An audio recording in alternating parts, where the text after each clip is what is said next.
First of all, thank you, Jonathan, for the presentation. This is a panel that I've been looking forward to for a little while. Let me ask you: Are we all glad that that presidential election is over? Some of us wish the election were still happening based on the results, but that's a different story. We're not gonna get political. What am I doing here? They warned me. We are going to touch on this presidential election very briefly, but our topics will go deeper, and we'll be focusing on things happening on the state and local level and the role of technology in our democracy. So elections and the administration of elections, democracy issues in general, are a particular passion for Warren and I. Warren is our former chief elections officer in San Mateo County, and myself. We have been keen observers and participants, passionate about issues, candidates, campaigns, and how that translates into public service. Each of our panelists have an active role in the disruptive aspect of elections, and they are positive disruptions. Last year, I authored legislation to allow the County of San Mateo to pilot an all-mailed ballot election in an effort to encourage voter turnout and contain costs. While a paper process doesn't sound like a disruption, it is. It changes the time frame, the convenience, and the turnout model. Dr. Melissa Michelson, a political scientist and author and elections expert, studied the all-mail ballot election and wrote a report to the legislature with her findings. She's an expert in minority turnout and the engagement and disenfranchisement of minority populations, and she will be sharing her observations with us. Once we've examined the results of the all-mail ballot election, we'll hear from Jude Berry, a Santa Clara County consultant, writer, and startup co-founder who is working on another disruptor, the use of electronic signatures for voter registration and signature gathering. And finally, Matt Mahan is the CEO and co-founder of Brigade. He rounds out our panel. He created the world's first social network designed to help voters take back control of their democracy, elect politicians who keep their promises, and influence the policies and elections. We will hear how this played out in the 2016 election, and I know in my script I said I would start with Melissa, but I am going to start with Matt, because I just heard an NPR story on the radio about how Matt and his app properly predicted the election results in advance when virtually every pundit and expert that at least I listened to had predicted a big win for Hillary Clinton. So I'm deeply curious about this. So point of personal privilege, I will open with Matt. Matt, how did your app detect what was going to be happening before the so-called experts did? Sure. Let me give just a little bit of context on what we've built, and then I'll answer that. And good morning. Thank you all for having me. It's great to be here. We started Brigade 2 years ago to solve the problem of citizen dissatisfaction with the political process. We have felt for a long time that people feel disconnected from their representative government. In fact, even those of us in the room who I know are very engaged probably don't even know the names of most of our representatives. You are each represented by something between like 30 to 40 elected officials. When you get down into the long tail of local electeds, most of us don't know their names, feel very disconnected from the decisions they're making, and sort of show up once every 2 to 4 years to make a decision, and often don't feel well informed. And I think that creates an electorate that is susceptible to misinformation, to sound bites, and to constantly being kind of disappointed and dissatisfied. So to jump into what we did for 2016, part of our mission is to help people better understand what their representation looks like and who's on their ballot. And so we built a tool to help people understand the candidates and the ballot props, how they align with those things, those decisions that they can make based on their issue positions, based on their political beliefs. And then we have a tool for them to pledge their vote and then go gather votes from their social network. So you could say, okay, I'm most aligned with candidate B, I'm gonna pledge my vote for her, and because I've connected Facebook and my email and phone contacts, I can now go recruit votes from the voters who live in my district who I think are likely to care about the issues that I care about and I think this candidate represents. That's the basic idea. So starting in the primary, we allowed people to pledge their votes to candidates. We noticed early on disproportionate support for Bernie Sanders. I think that was sort of an indication of enthusiasm. Ultimately, we did not predict that one. I should also say, we're not a polling platform. Our goal is not to predict elections. We're a voter empowerment and engagement platform. We're really an organizing tool. But something interesting happened when we got to the general. We got to about September and noticed that an unusually high number of registered Democrats were crossing over to pledge to vote through our ballot tool for Donald Trump. And we're a national platform. We have hundreds of thousands of voters spread across the country using our tools to fill out their ballots and recruit their friends to vote with them. And frankly, being unfortunately not as data-driven as I aspire to be, I looked at the data and thought, well, this is just a conservative skew. We seem to be appealing to conservatives. These are probably just conservative Democrats who vote for Republicans anyway. What's the big deal? So I didn't really think about it again. And it wasn't until election night when we saw the results coming in that I remembered what we had seen 3 months before. And we went back. In fact, our team was so excited, not necessarily excited about the result, but our team was so excited about the data that everybody came in early the day after the election and started pouring through everything that we knew about these voters. And what we found when we normalized the data is that in specifically Midwestern and Rust Belt states in particular, registered Democrats, and especially white women who are registered Democrats, were crossing over to pledge to vote for Donald Trump at significantly higher rates, in many cases double our baseline. And when we compared that to swing states in which Donald Trump did not outperform the polls, that phenomenon was not happening. In fact, it was much lower than the baseline. And I don't want to suggest, one, we're not a polling platform. I also don't want to suggest that Democrat crossover was the only reason. But I think the only reason that Trump surprised the polls. But what I think it does indicate is that polling has some major gaps. And one of the neat things about the new tools that we're building today is we can actually measure behavior. We can see what people are doing in addition to what they're saying. And I think supplementing polling data with behavioral data is going to be part of the future of predicting political campaigns. Excellent. Excellent, Matt. I appreciate the overview. I am going to turn to our professor. I want to have you discuss the all-mail ballot election in San Mateo County, what occurred there. But since we're talking about what happened on the national level, I'd love to get your reaction. We live in this era of big data and precision and science. And there were so many polls that were flat out wrong. And Jude Berry, as a political consultant, I'd love to get his take on this too. Sort of how did everybody get it so wrong on the national level? And then I'm going to get Jude's comment, and then we'll come back and we'll really dig in on San Mateo County. But your observations about what was not detected in the polling. Okay, so there's a couple things to know about polling. Am I doing this right? No, now I messed it up. Okay, now it's green. There are a couple of things to know about polling. No. Try this one. Now it's flashing. How about now? Okay, cool.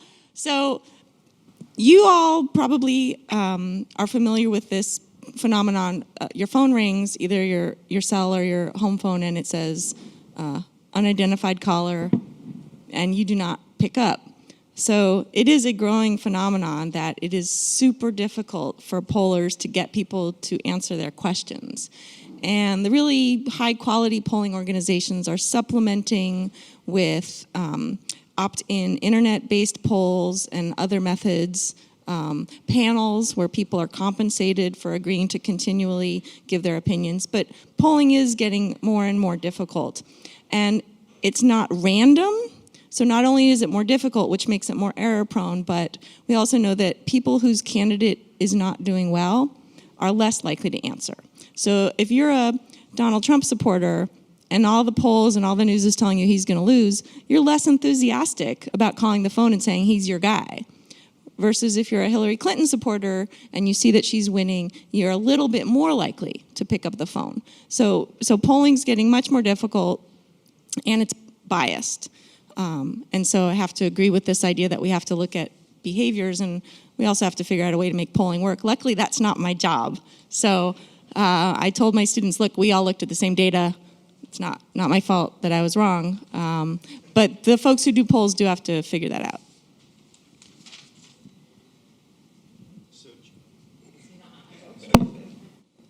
It's officially dead. Okay, we're going to trade this one back and forth. So Jude, you're a political professional. What happened? I don't know. Well, let me elaborate a little bit on what Melissa said. I thought she accurately sort of identified the challenges with polling today. And I whispered to Matt earlier, there's no shame in saying you're not a polling platform these days. But there are challenges with polling that Melissa's articulated. Some of you may remember what was called the Bradley effect. I think that was an impact, and that was when the polls had Mayor Tom Bradley running for governor of California, winning. And then on election day, he lost to George Duke Majan. And the theory back then was that a lot of people would not disclose, were unwilling to disclose to people on the phone that they didn't want to vote for the black mayor of LA. I think to some degree that happened on both sides here, that people did not want to say they were supporting Donald Trump or Hillary Clinton, except when they were comfortable in a peer-to-peer platform where they could be more honest. But to a stranger on the phone, that's a little challenging in some parts of the country. The second thing I want to point out is that there's a herding effect with pollsters. Just like scientific research, which many of you may be familiar with, if you have an outlier poll that says Donald Trump is winning by 5% and nobody else in the nation has a poll similar to that, you're likely not to disclose it. I mean, pollsters don't use all the data, don't disclose all the data they have. They make choices, and they make guesses about what might be accurate or what might be consistent with other things they're reading. So I think just like the scientific community does the same thing. If there's an outlier, research project, sometimes you're not going to see that published just because of either uncertainty or embarrassment, or it's not what the herd is saying. I think pollsters suffer from that as well as other communities. And my only observation about the election is how disappointing I was that so many people didn't bother to vote. Even in a presidential election cycle, we have a real challenge in California getting folks to vote in off-year elections, in gubernatorial elections and local elections. You see those numbers really plummet. We do a pretty solid job in San Mateo County, but there's still large swaths of people who are not participating. So I do want to bring Professor Michelson back to talk about our experience in San Mateo County. There's a general move statewide to go in the direction of what is now being called the San Mateo County model, which I'm proud of. And I'm going to make sure everybody uses that from here on out, but where all of the counties in a phased way adopt all vote by mail with these high-tech voting centers. So, Melissa, you're an expert in this arena. What did this local experiment tell us, and where is this moving in the state of California? So the San Mateo model is not just everybody getting an absentee ballot, but also the ability to use a universal polling place. And that's where the technology comes in, and that's actually crucial. There have been a lot of political scientists who have studied vote by mail because there are other states that do pure vote by mail. And for some people, that's uncomfortable. They don't want to mail in their ballot.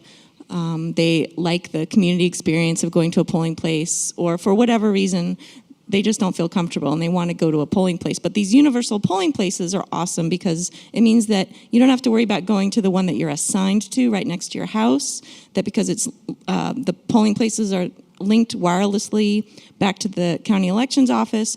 Whoever in the county goes to any one of those universal polling places, it picks out the appropriate ballot with your local races and you can vote. And so one of the great things about this new model is that instead of having thousands of provisional ballots cast by people who maybe went to the wrong polling place because they forgot that they moved and they didn't re-register, there were a minimal amount of those because it didn't matter which universal polling place you went to. And so I think that's where the technology really helped. And what we found in our analysis is that not only did voters really like this model, but it increased turnout across the board. And as a scholar who's interested in the participation of historically disadvantaged communities, I'm happy to say there was no disadvantage. In fact, we saw turnout jumps pretty much across the board.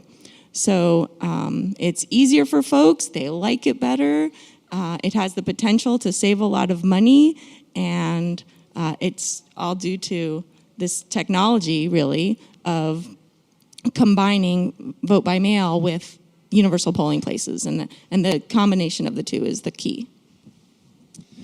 So, Jude, you are an expert in the convergence of technology and democracy.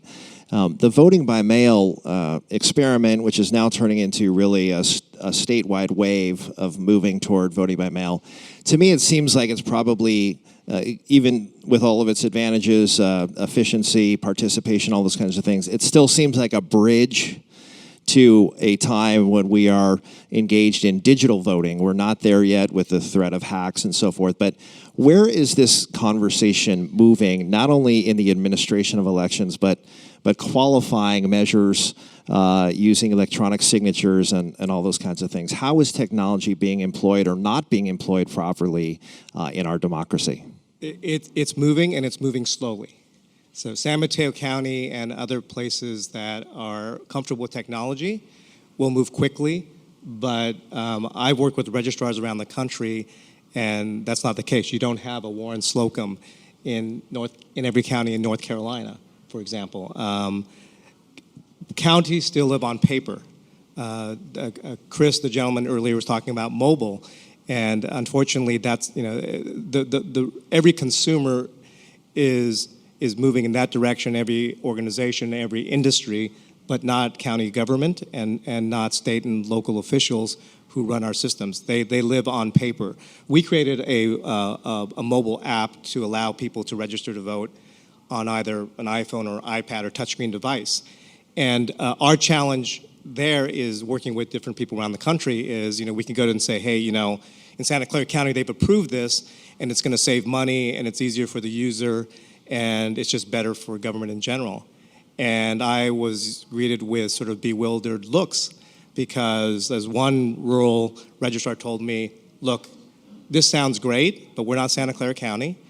And Millie in our office has been doing this for 20 years, and she's got a filing system where things come in and she files them, and it's paper, and you got to give me a piece of paper. So we actually so we had two choices. One is try to force feed technology on governments, particularly in other parts of the country, or give the governments what they want. In essence, they were our customer. And so we created a system where you, the user, could sign on a mobile device, and a robotic arm would sign a piece of paper holding a pen with ink in it, and we could give the registrar a piece of paper, and we could give you the user interface you like. Now, we had to create that because government loves paper. And these signatures, which I've shown Kevin and Warren, are indistinguishable, so it's great technology. But the only reason we had to do this sort of hybrid system is because government changes slowly and lives on paper. And we did this in 2 cycles. Obama for America rocked the vote, and the Clinton campaign this cycle as well. And if we get into a PowerPoint, I could show you a little bit about it. But our choice was very simple. We could either wait for government to catch up to technology, but it would mean all the Millies of the world would have to either retire or die before that happened. So we had to basically change our technology to accommodate.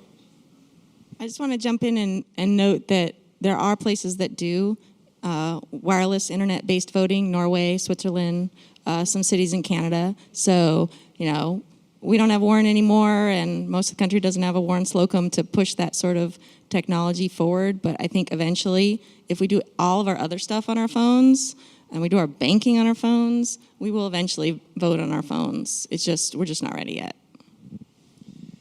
And Matt, I want to ask you a question about the role of social media and campaigns for the first time ever, we've had a winning presidential candidate essentially use Twitter to go over the heads of the mainstream media to communicate directly to the public. And of course, that was echoed and shown on mainstream media. But really, it was a smartphone and 140 characters communicating with a national electorate. So where is this conversation moving?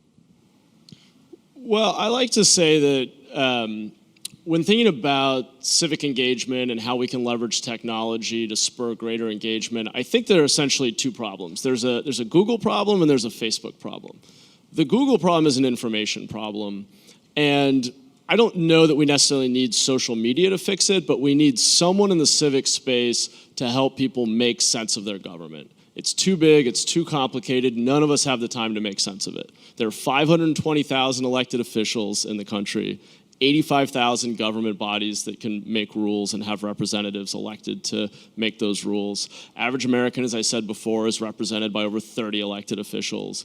Government in aggregate spends $7 trillion, touches every area of life. It's too much. But information technology takes complicated information and personalizes it and makes it bite-sized and gives it to you when you need it. And it should be a solvable problem. So that's the Google problem. The problem I'm more interested in, which gets back to social media, is the Facebook problem, which is that we have a declining civic culture in this country. We have very rich social lives and we have very rich professional lives, and we've retreated from the public square. It's uncomfortable. There aren't great ways to connect. It's very easy to, because the country's so big and complicated, that complexity issue makes it easy for us to step back and say, I'm gonna let the experts figure this out. This is beyond my pay grade. I don't have the time for this. Somebody else needs to solve it. And unfortunately, I think that's going to ultimately be a serious risk factor for the country. And I don't mean to be alarmist, but I do think projecting out over the coming decades, if we don't have an engaged and informed citizenry that has a sense of what's going on and is informed on issues, and maybe more importantly, you probably face this every day, the real trade-offs that our government has to make and the tough decisions and some empathy for what those decisions are, we're going to have this increasing divide between the voters and their government. And that's a real risk. And so when I think about the role of social media, a lot's been written and is going to be written about the nefarious ways in which groups can propagate misinformation to mislead uninformed and disengaged voters. And I think that's a worry. But I think there's a flip side to that, which is that we can create new cultural norms and new expectations around civic engagement using tools that people like to use today to stay in touch with other people. We've found on Brigade that giving people some validation that their opinion matters, or that looking into an issue and forming an opinion is valuable, getting some validation from a friend that it's important that they did that, significantly increases their likelihood to dig in deeper and want more of that. Showing people that all of their friends are voting, and if they don't vote, they're going to be left out. It's not cool to not vote. These sound like simple, obvious things, but it's not going to happen in the offline world anymore. The place where people manage their reputations and their personal brands has moved online, and there needs to be a social benefit to being engaged and participating. And frankly, I think there needs to be a social cost to opting out and not participating. This is essentially a collective action problem. And I think the bright side of social media when applied to politics is that. It's that it can be a proactive place to engage, to learn, to make it social, to make it interactive, to get validation, to get a social reward and status for engaging. And we've got to look out for the dark side, which is basically the fact that we have completely democratized the ability to create and disseminate information, which means that we have a real problem with identifying what's true. And I don't know how to solve that, but I think every technology is two-sided. It can be used for good, it can be used for bad, and we've got to maximize the benefit and try to minimize the cost. Kevin, can I make a quick comment on your reference to Twitter? One of the things that struck me is what Donald Trump said in his acceptance speech election night. And his first sentence was that this was a movement. And I thought, what struck me, because he'd been saying it for some time, but I didn't fully realize that a movement beat a campaign. That the Clinton campaign used all the tech tools that many of us have used and developed. And it was a pretty good campaign. They organized, they had money, they knew what they were doing. But it was a campaign, and it was up against the movement. And the only way a movement can work regardless of which side of the aisle you're on, is if it has tools that allow people to connect. This is what Matt's talking about, but Donald Trump would not have worked 8 years ago. Donald Trump would not be able to do what he did 10 years ago. But it was a movement that used these tools really effectively, obviously, but it was a movement versus a campaign, and the movement won. So, Professor, you're talking to mostly young students in class who have just come through this election cycle.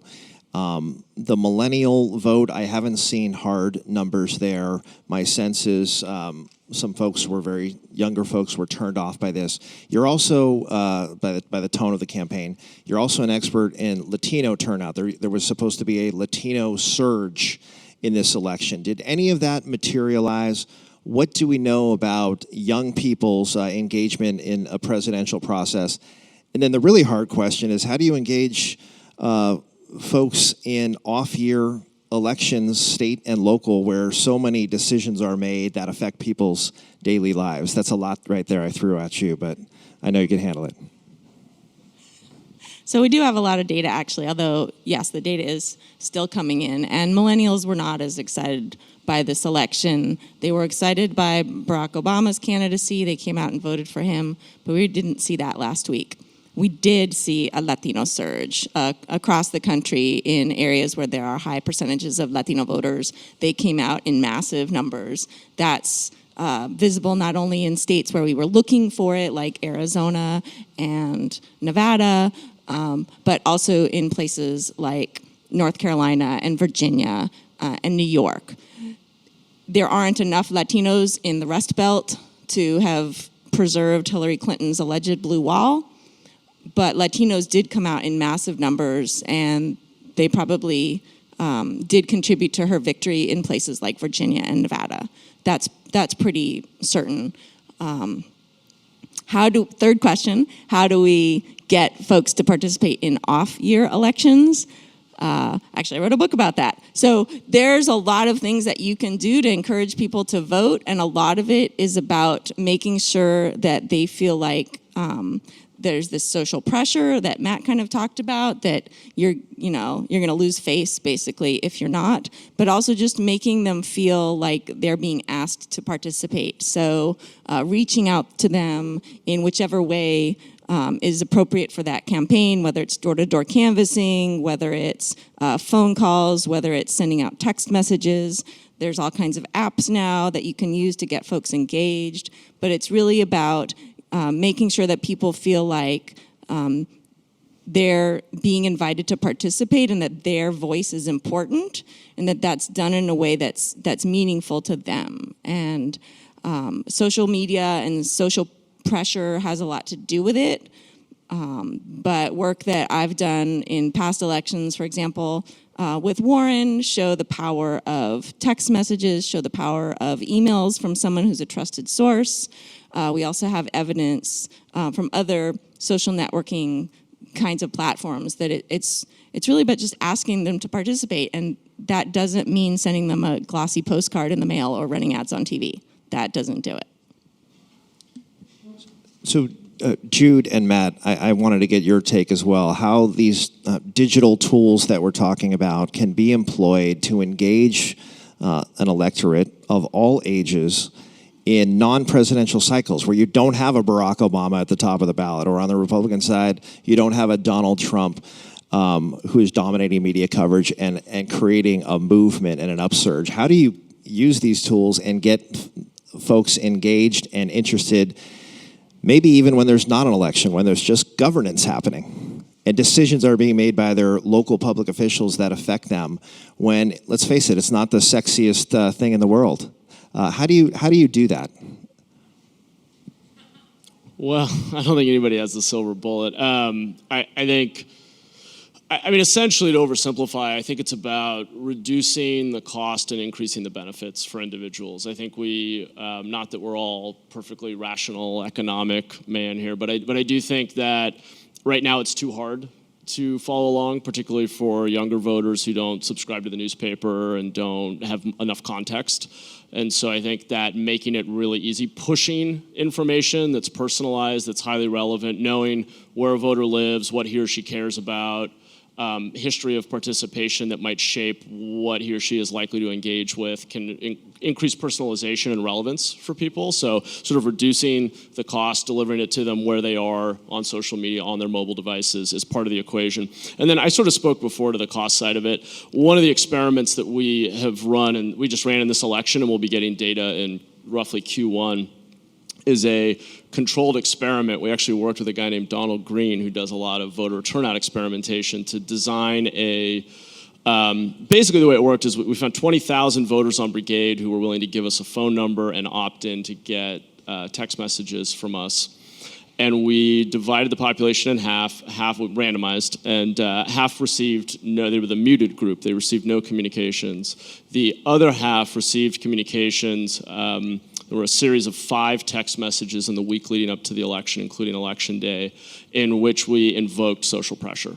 So a lot of the, as Melissa was referring to, a lot of the leading research shows that being asked directly, particularly face-to-face, particularly from a trusted source, can have a significant impact on voter turnout.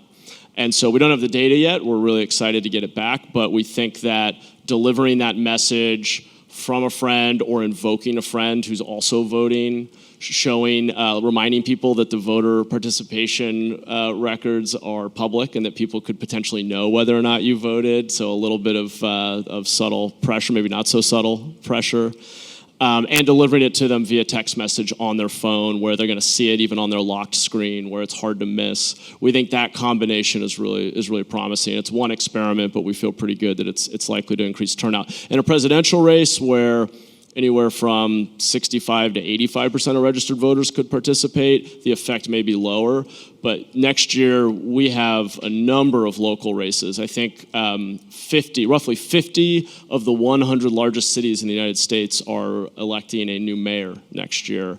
Turnout in the primaries for those races will be often around 10 to 20%, and in the general, more like 30-35%. So we have a serious drop-off in off-cycle elections, and we're hoping that invoking social pressure, delivering it through mobile, and making it really easy for people to understand what's on their ballot is kind of the three-pronged approach to boosting those turnout rates. What I would add is I think it's a real challenge because if people have seen the polling and the surveys, millennial voters don't have a lot of faith in government and politics. I don't think it's going to change. Now, they have a lot of faith in civic engagement, and they're looking for other ways to do that, including on sites like Brigade, but they don't have a lot of faith in our system, and they don't have a lot of faith that it's the way to change either their corner of the world or the globe. So I think it's going to be very hard. Now, perhaps this is a sort of a defining moment in their lives. So, both my son and daughter voted for the first time this year. And so I was sort of lamenting as a parent, geez, they've got 2 really interesting choices, right, for their first vote. And we've nominated, 2 major parties nominated the 2 most unpopular people in America. But perhaps it will be a defining moment, just, the way other major events have been defining moments for other generations where this was a shock to their system, particularly my daughter, who voted for the first time this year. And maybe this will sort of spur her to do something about it, to get involved in politics and government. But I think it was an interesting election. It may be very disappointing. It may be a shock to a generational system, perhaps, and perhaps some good comes out of that. So Matt talked briefly, and we will be opening up for questions momentarily here if you have some comments or questions. But Matt talked a little bit about the role of Facebook and Google and news and fake news stories. In some ways, we're in a post-fax era where it's very hard to properly identify a site with facts, with true information that everybody can agree on. So, and what's happening is there's a self-selection of news sites, and mobile devices make it easier for people to self-select the news. So you have an increasing polarization because people are getting their views reinforced consistently. So I'm just curious about this role of technology and maybe in a negative sense, how it's dividing the country because the tools are there to self-select. And how do we get beyond that? How do we create more of a common set of facts and a common public square where people can have a respectful sharing of views using technology in a positive way? I have no idea. I'll offer one idea, which is that there's a debate right now, I'm sure you've all heard, and Mark Zuckerberg has weighed in on a bit. What is Facebook, just to take Facebook as the primary example, though I think this applies to any social media, what is the responsibility of a social media platform to police the truth, essentially? And I think it's a really tough question. My current perspective on it, having thought about it a bit and talked to some people on the inside, is that it is a really difficult proposition to expect a company like Facebook and their staff to be the arbiters of truth because there are so many shades of gray. And while, yes, there are terms of service and there's a point beyond which you have, hate speech, for example, that you can identify and remove from the site, there are a lot of other shades of gray between something that's clearly hate speech or I think that's kind of the directly personal attacks you could ban as part of your community guidelines. There's a lot of other subjective opinion-based content that's going to be really hard to manage. So I think the more fruitful approach is for a platform like Facebook to build better tooling for the community to self-police and to better flag things and serve up counter-arguments or highlight for other people, this might be in dispute. You could look at Wikipedia as a really interesting example of this. You often will see at the top of an article, this is incomplete, or people have disputed some of the facts here, or there's a counter-argument to this. And I think we need some sort of similar tooling for communities on social media to do a bit more self-policing. After the 2012 campaign, Teddy Goff, who was the digital director for Obama and served the same role in Clinton campaign this year, said people don't trust government, they don't trust politicians, they don't trust the media. Who do they trust? They trust their friends. So, if the town hall is now online and people are getting information from Facebook, they're going to trust their friends. And I think that's sort of the major answer to your question, Kevin. Now, if you have dumb friends, you got a real problem. Professor, the role of civics and education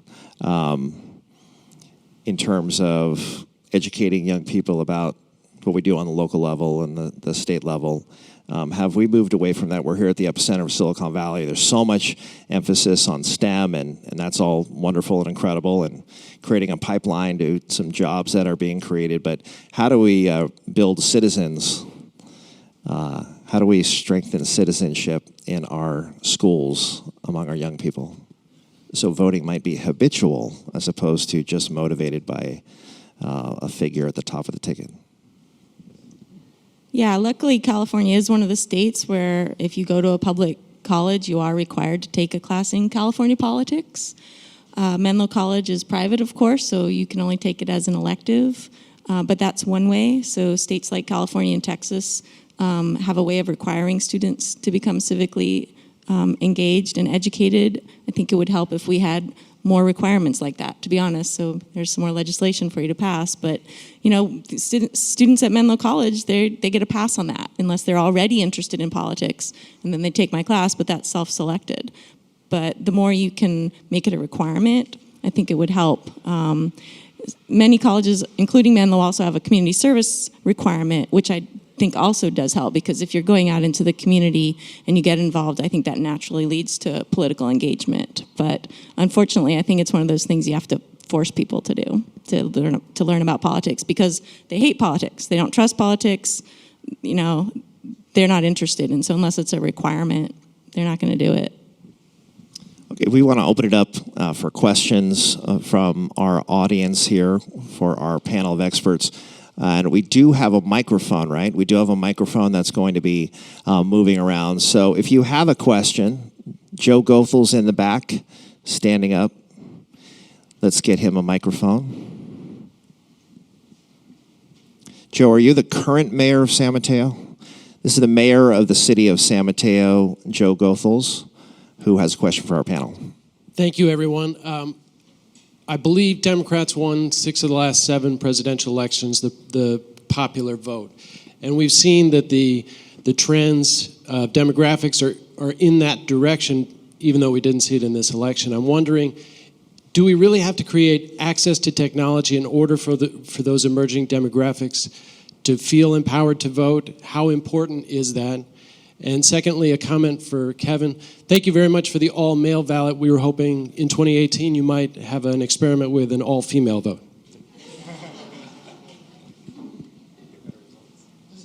Is that to me? It's funny that you say that because we did a public opinion survey as part of the evaluation, and we called people and asked for their feedback on the all-male ballot election, and we quickly had to change the word to say all-mailed ballot because people thought we were saying M-A-L-E instead of M-A-I-L.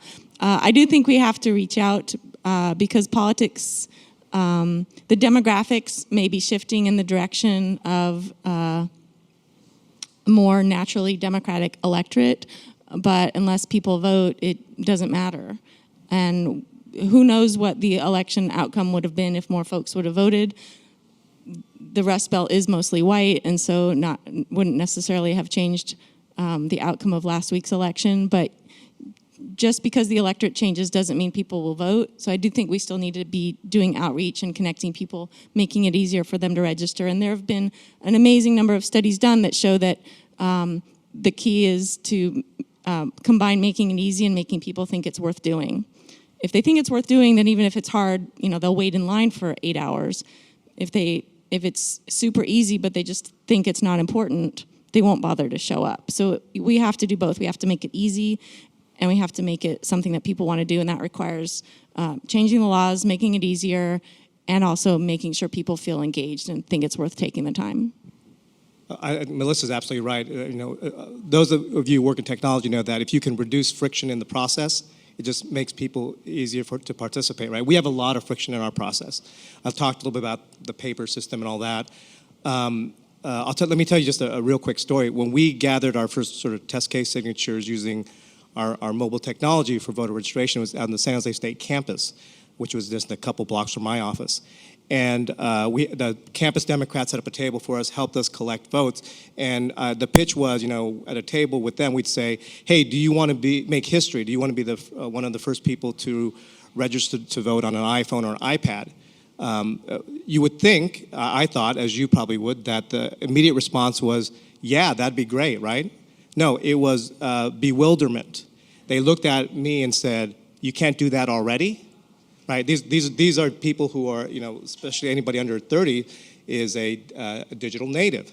Many of us are digital immigrants. They grew up with technology. They assume that, you can do everything with your classes online, you can bank online, you can do all these other things online, and yet you have to fill out a piece of paper, or fortunately now you can register online in some states. But we have a lot of friction in our system, and we don't make it easy for people. If we make it easy for people, perhaps they will participate more, but that has a lot to do with motivation, as Melissa has suggested. Other questions? Yes, in the back. Let's go here. Marie, and then we'll go to the back. Thank you. Vice Mayor Hillsborough, Marie Zhuang. I'm intrigued by your comments, and one of the things that I thought the lack of participation is the confusing information that we're getting. We're so distracted by the online discussions, the headliners, and it's hard to distinguish the differences. And also the perception that politics is dirty, which I find it ironic. I find it politics is something that we are attracted to have a debate and disagreement and come to some kind of consensus. So how do you suggest that we move toward that directions? Because I think that once we have the idea that politics is dirty, politicians are dirty, then that sort of stopped the discussions going further. You talk about people shy away from the public squares. I was struck by the notion that our founding fathers, when they had the elections, people go to the town squares, they announce vehemently, passionately about their candidates, and they are not shy away from that. These elections where people have the secret voters, supporters, I find it troubling. Yeah, it's a great comment, and I think one of the things that's missing is feedback loop. So we talked a lot about the ways we can use technology to reduce friction and make things easier, reduce cost, which I think is kind of the obvious place you go with technology initially. Let's make it more efficient. Let's make it easier. I am very confident that we're going to solve that problem. We're going to make it easy to register. We're going to make the information more accessible. There is still a matter of belief that I think is something we have to address. And it's not enough to make it easy, simple, efficient. You also have to believe that it matters. And I think one form of feedback, which I've talked about and I think is the lowest hanging fruit and why I'm investing in social media to solve this problem, is social feedback. So we talked about that. Easy to get, we can create new cultures. I called that the Facebook problem. Can we get you to feel validated and special because you participated and your friends tell you it matters? There's a harder kind of feedback that I would encourage all of you involved in government in particular to think about, and this is not my area of expertise, but how do we leverage new technologies to close the loop with voters on what we did after the election? Unfortunately, the reality is, while you may be steeped in it every day, the vast majority of people who just voted will not be reached about what government did. Other than a few things about the federal government and the national media, particularly at a local level, very few of us will really understand what tough decisions were made, where was money spent, what impact did it have. We've got to find better ways to close the loop and actually make a case for government. Unfortunately, it's kind of crazy that we have to do that, and maybe those of us on the West Coast who feel a little bit better about the state of our government miss this, but for most of the country, and particularly I think for younger people, we have to make a case for the value of government and explain to people what it does, why it matters, and that's kind of an uncomfortable thing because it's a question of, do we spend taxpayer dollars to go make a case for government and explain to people what we've done? And we do that in little ways. You see a sign on the road that says, here's your redevelopment dollars paving this road. But we've got to find smarter, more efficient, more impactful and compelling ways to just show people what government does and why it matters, because that case has not been made to this generation, and I think it's a real gap. If I may add one thing. When John Kennedy Jr. started George Magazine, you remember George Magazine? His press conference, he said he started the magazine because culture drives politics. Not the other way around, but culture drives politics. I think that's true. And whether we like it or not, Donald Trump's political success is a reflection of a important cultural movement in this country. And to answer the vice mayor's question, if our politics is contentious or coarse, it's because our culture is, and really we're a reflection what we do in the public space of what's happening in the cultural world. Question in the back. Thank you. Good morning, and thank you very much for all your comments. Thank you for setting this thing up. I'm already fascinated. You've made some excellent points, and Matt, I think your last points you just made kind of hit the mark for me. Civic engagement is critical. We need to find ways to get people interested.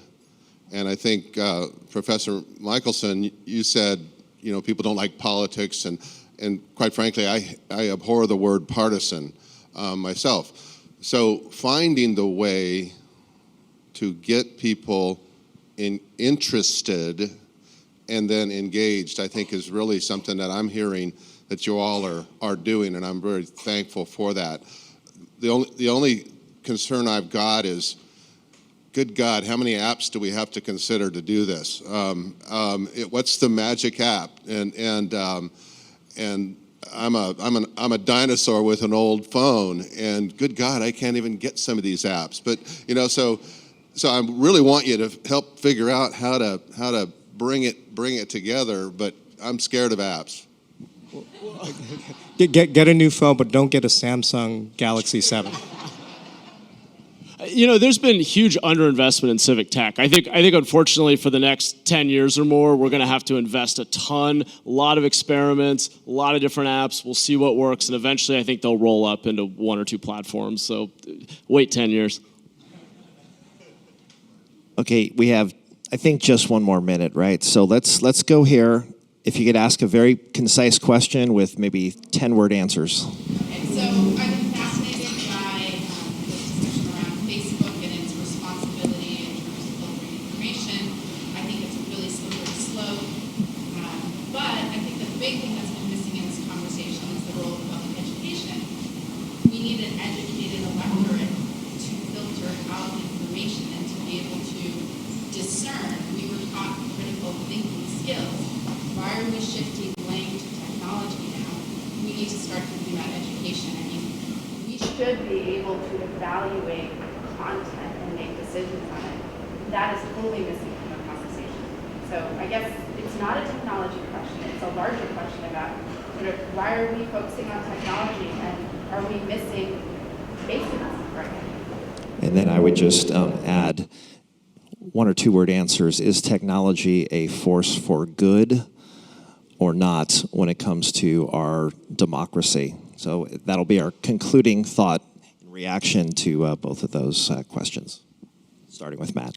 Sure, I completely agree. I think the role of the individual to be educated, the role of the media we have to question. Ultimately, technology is a tool, and as I said before, I think it can be used for good or bad. It's about who's holding it and what they're doing with it. I would say technology is a force multiplier. It's neither a force for good or bad. You know, if it helps democratize fundraising, it's good, in my perspective. If it allows someone to start a war on Twitter, I think it's bad. I think technology is a force for good, but it's not a straight line of progress. It's one of those crooked lines where there are some pitfalls along the way, and you should go to college. All the kids should go to college and learn how to become critical thinkers and to critically evaluate websites and know whether they're reliable or not. But unfortunately, of course, not everyone goes to college. So that is a way to help, is to strengthen public education and give more kids a path to college. And I'm a politician, so I'm going to say it's a force for good, technology is, but it starts with education. So with that, let us thank our panel, Matt Mahan, Jude Berry, and Professor Melissa Michelson. They were fantastic.